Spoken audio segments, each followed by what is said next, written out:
ऐसी नाम की निष्ठा।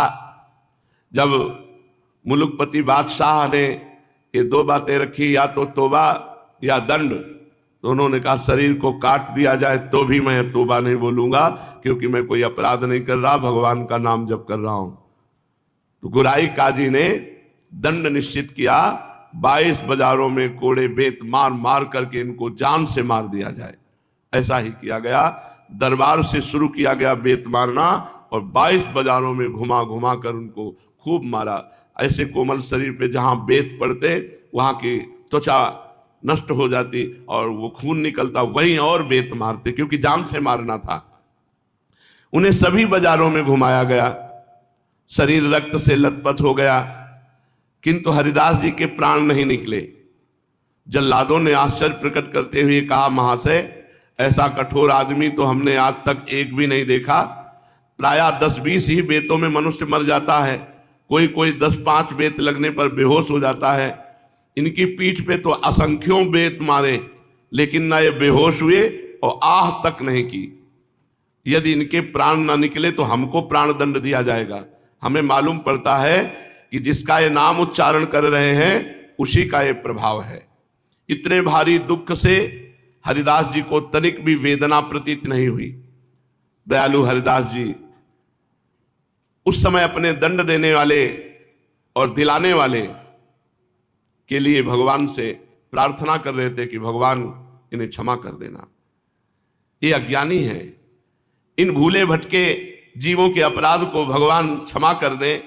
इसलिए हरिदास जी आंख मूंद करके अश्रु प्रवाह करते हुए भगवान से प्रार्थना कर। देखो, अपनी पीड़ा की कोई बात नहीं, इतना बेत मारा गया इस बात से नहीं, इस बात से वो दुखी है कि इनका कल्याण हो जाए। ये जो हमारे शरीर में बेत मार रहे हैं और जिन्होंने बेत मरवाया, इन दोनों का कल्याण। ये है भक्त हृदय।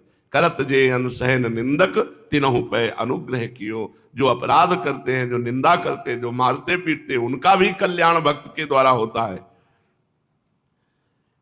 इतने में अचेत अवस्था आ गई। भगवान के ध्यान करते ही महात्मा हरिदास जी भूमि पर धड़ाम से गिर गए। सेवकों ने समझा मर गए। उसी दशा में उन्हें मुलकपति के यहां ले गए। गुराई काजी की सम्मति से मुलकपति ने उन्हें आज्ञा दी कि इनको गंगा जी में फेंक दो। गुराई काजी ने कहा, कब्र में गड़वा देने से तो इन्हें मुसलमानी धर्म के अनुसार बहिष्ठ स्वर्ग की प्राप्ति हो जाएगी, और इसने तो मुसलमानी धर्म छोड़ दिया है, इसलिए इसे ऐसे ही गंगा जी में फेंक देना ठीक समझा गया। सेवकों ने मुलकपति की आज्ञा से हरिदास जी के शरीर को पतित पावनी श्री भागीरथी गंगा में छोड़ दिया, ये समझ करके कि हम ये मर गए। गंगा मैया के सुखद शीतल जल स्पर्श से हरिदास जी को चेतना हुई और वो प्रवाह में बहते बहते फुलिया के समीप घाट पर आ लगे। इनके दर्शन से लोगों की भीड़ लग गई, बड़ी प्रसन्नता हुई। सबने इनको निकाला, जीवित चेतना युक्त शरीर में औषधियां लगाई गई। लोग दया करके बहुत सी औषधि ला करके लेप किए। चारों ओर समाचार फैल गया। अब तो भक्तों की कतार लग गई दर्शन के लिए। हरिदास जी के बड़ी उत्सुकता से आने लगे।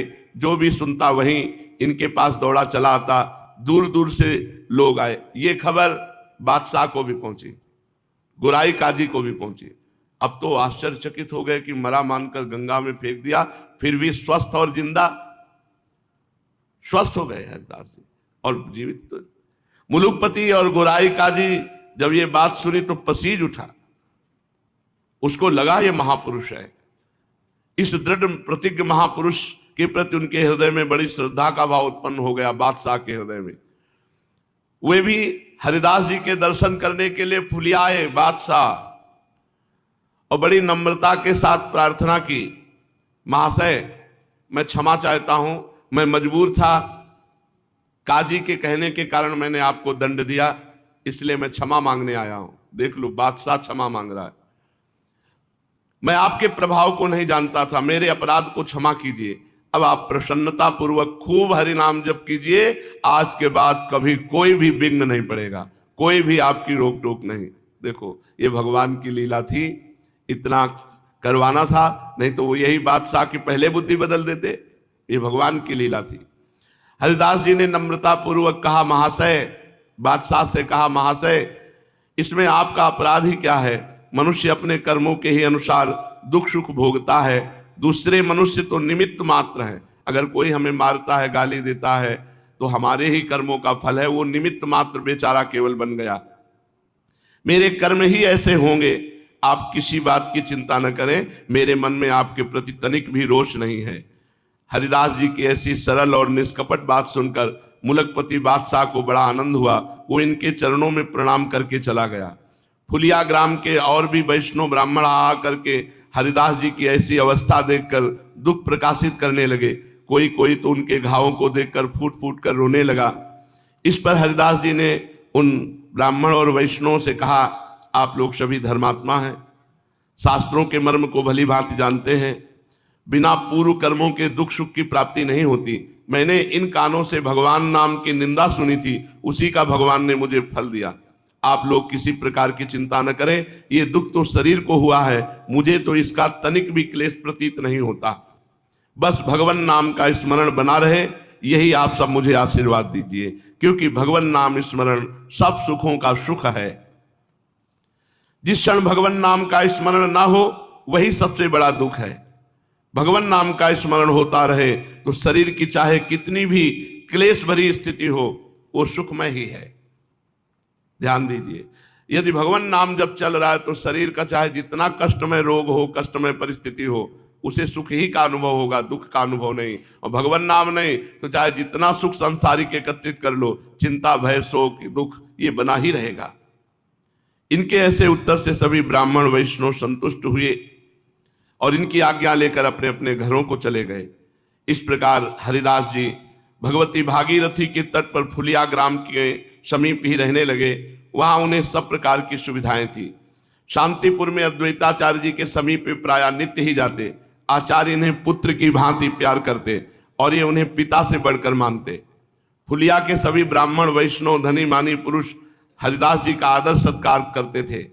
ये मुख से सदा श्री हरि के मधुर नामों का कीर्तन करते रहते। निरंतर के कीर्तन के प्रभाव से इनके रोम रोम से हरि ध्वनि सुनाई देने लगी।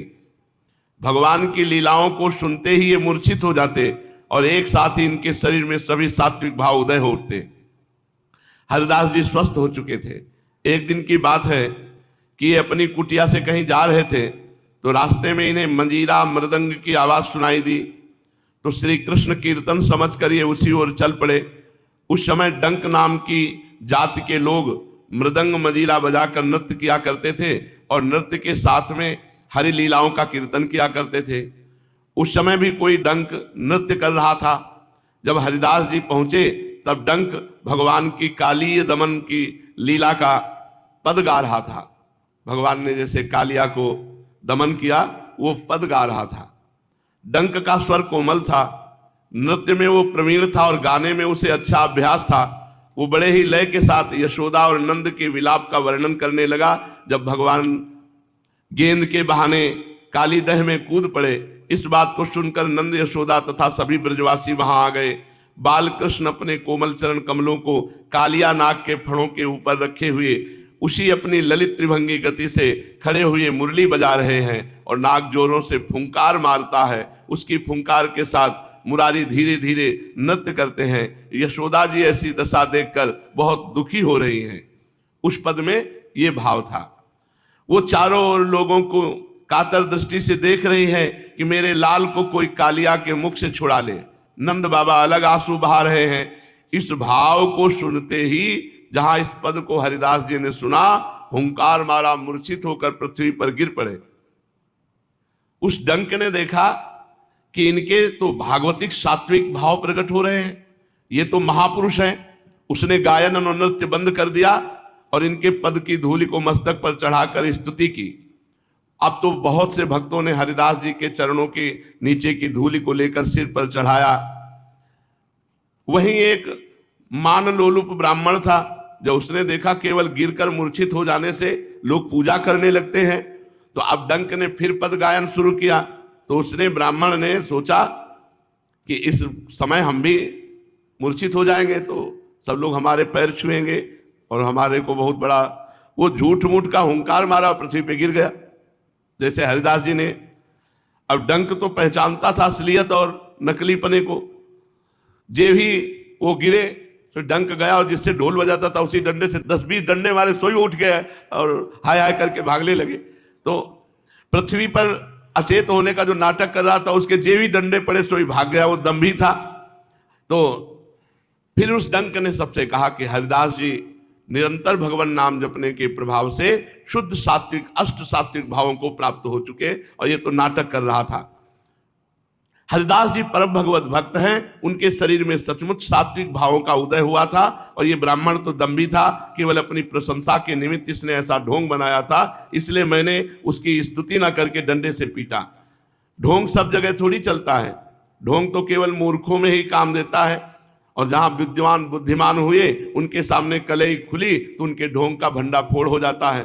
हरिदास जी महाभागवत सचमुच भगवान के परम प्रेमी भक्त हैं, उनके रहने से संपूर्ण देश पवित्र हो रहा है। आप लोग बड़े भाग्यवान हैं जो ऐसे महापुरुष के नित्य प्रतिदर्शन पाते हैं। डंक की बात सुनकर सभी को परम प्रसन्नता हुई, और वे सभी लोग हरिदास जी के भक्ति भाव की भूरी भूरी प्रशंसा करने लगे। वो ब्राह्मण तो इतना लज्जित हुआ कि लोगों को मुंह दिखाने में भी उसे लज्जा आने लगी। सचमुच बनावटी की दुर्दशा ही होती है। हरिदास जी की निष्ठा अलौकिक, उनका विचार मनुष्य बुद्धि के बाहर की बात है।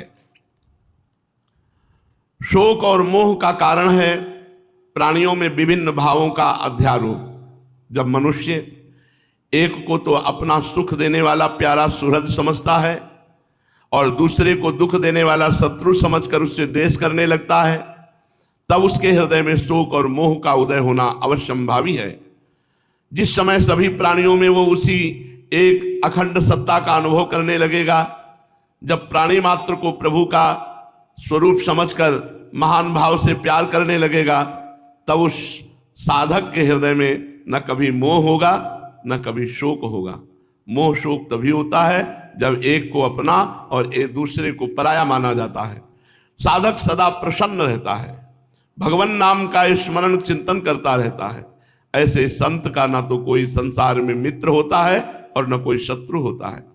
वो सभी को अपने प्रीतम की प्यारी अंश समझकर भगवान नाते से जीव मात्र की वंदना करता है, और किसी को कभी न क्लेश पहुंचाता है और न कभी उसे स्वयं क्लेश पहुंचता है। उसके सामने आने पर विषधर सर्प भी अपना स्वभाव छोड़ देता है। भगवान नाम का बहुत महात्मा है। महात्मा हरिदास जी फुलिया के पास ही पुण्य सलीला गंगा जी के किनारे पर एक गुफा थी, उसी में रहते थे। हरिदास जी की ख्याति दूर दूर तक फैल गई। नित्य प्रति वहां सैकड़ों आदमी इनके दर्शन करने के लिए गंगा स्नान के निमित्त इनके आश्रम के निकट आया करते थे। जो भी मनुष्य इनकी गुफा के समीप जाता उसके शरीर में एक खुजली होने लगती। लोगों को इसका कुछ भी कारण मालूम ना हो सका। उस स्थान पर पहुंचने पर चित्त में शांति तो सभी के होती, किंतु शरीर में इतनी खुजली होती कि सब घबरा जाते। लोग इस विषय में भांति भांति के अनुमान लगाने लगे। होते होते बात सर्वत्र फैल गई। बहुत से चिकित्सकों ने वहां की जलवायु का निदान किया। अंत में सभी ने कहा यहां जरूर कोई महाविषधर सर्प रहता है। और हरिदास जी को कुछ नहीं होता था, कोई खुजली नहीं, कोई परेशानी नहीं। न जाने हरिदास जी कैसे अभी तक बचे हुए हैं। उसके श्वास से इतना जहर निकलता था कि मनुष्य की मृत्यु हो सकती है। और वो एक गुफा में रहता था, उसी गुफा में हरिदास जी रहते थे। देखो भगवान नाम का चमत्कार। उसका इतना असर कि बाहरी लोगों में जब वो वायु लगती तो शरीर में जलन और खुजली होने लगती। अगर वो कहीं फुंकार कर दे तो फिर बच ही नहीं सकता, काट ले तब तो सवाल ही नहीं। और हरिदास जी उसी गुफा में रहकर भजन करते। भजन का बड़ा अलौकिक प्रभाव होता है। लोगों ने हरिदास जी से प्रार्थना की कि शीघ्र ही इस स्थान को छोड़कर आप अन्यत्र रहने लगे, नहीं तो आपके प्राणों का भय है। चिकित्सकों के और लोगों की सम्मति सुनकर हरिदास जी से कहा जब आप छोड़ दीजिए दर्शनार्थियों ने, क्योंकि कोई न कोई आएगा और कहीं कोई ऐसी घटना न घट जाए, सबको कष्ट होता है। हरिदास जी ने सबके आग्रह करने पर उस स्थान को छोड़ना मंजूर कर लिया और उन लोगों को आश्वासन देते हुए कहा आप लोगों को मेरे कारण कष्ट हो ये मैं नहीं चाहता। यदि कल तक सर्प यहां से नहीं चला गया तो मैं कल शाम को ही स्थान का परित्याग कर दूंगा। कल या तो सर्प रहेगा यहाँ और या हम, अब दोनों साथ साथ नहीं रह सकते। इनके ऐसे निश्चय को सुनकर लोगों को बड़ा भारी आनंद हुआ। सभी अपने अपने स्थानों को चले गए। दूसरे दिन बहुत से भक्त एकत्रित होकर हरिदास जी के समीप नाम कीर्तन कर रहे थे कि उसी समय देखा कि एक अंधेरे स्थान से बड़ा भयंकर सर्प सबके देखते देखते निकला, विचित्र रंग का, रंग बिरंगा विचित्र रंग का निकल करके और वो गंगा जी की ओर चला गया। उसके मस्तक में एक बड़ी मणि जटित थी जिससे प्रकाश भी हो रहा था, उसी का इतना तेज प्रकाश था। सभी भयंकर सर्प को देखकर आश्चर्य प्रकट किया। सर्प धीरे धीरे गंगा जी के किनारे किनारे बहुत दूर फिर जंगल में चला गया। उस दिन से आश्रम में आने वाले किसी भी दर्शनार्थी के शरीर में खुजली नहीं हुई। भक्तों को ऐसा अनुभव हुआ कि भक्त जो भगवान का नाम जप करते हैं तो भगवान शंकर की कृपा से उसे न विष का प्रभाव होता है और न किसी सर्प का प्रभाव होता है। और ये सर्प आदि तो संतों से मिलते रहते हैं, पक्का। किसी भी संत के जीवन में जो भ्रमण करने वाले हैं इनसे तो मुलाकात होती ही रहती है। जंगलों में रहना, मंदिरों में रहना, खंडरों में रहना, तो ये वहीं होते मिलते रहते। कभी जीवन में नहीं, कभी जीवन में कोई भय नहीं रहा इन सर्पों से, और हजारों बार मिले होंगे।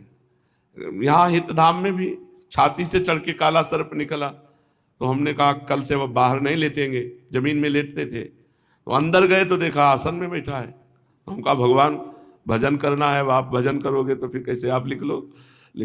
तो ऐसे निकल के जैसे किसी आदमी से प्रार्थना करे, गेट से निकल के वैसे चले गए।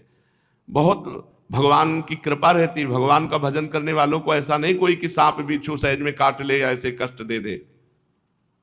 इस प्रकार महात्मा हरिदास जी फुलिया में रहते हुए गंगा जी का सेवन करते हुए आचार्य अद्वैत के सत्संग का निरंतर आनंद लूटते रहे। अद्वैताचार्य ही इनके गुरु, पिता, आश्रयदाता और सर्वस्व थे। इनके ऊपर बड़ी भारी भक्ति महारानी की कृपा थी, ठाकुर हरिदास जी के ऊपर। अब देखो कितनी कृपा, वैश्या से परास्त नहीं हुए, वेद से परास्त नहीं हुए, सर्प से परास्त नहीं हुए, कोई भी विघ्न उनको गिरा नहीं सका। हर समय वही 3 लाख नाम, 3 लाख नाम बहुत होता। और कोई धीरे धीरे नहीं, कुछ उच्च स्वर से कीर्तन करते हुए, ये भगवान नाम की महिमा। जिस दिन महाप्रभु का जन्म नवद्वीप में हुआ था उस दिन आचार्य के साथ ये आनंद में विभोर होकर नृत्य कर रहे थे।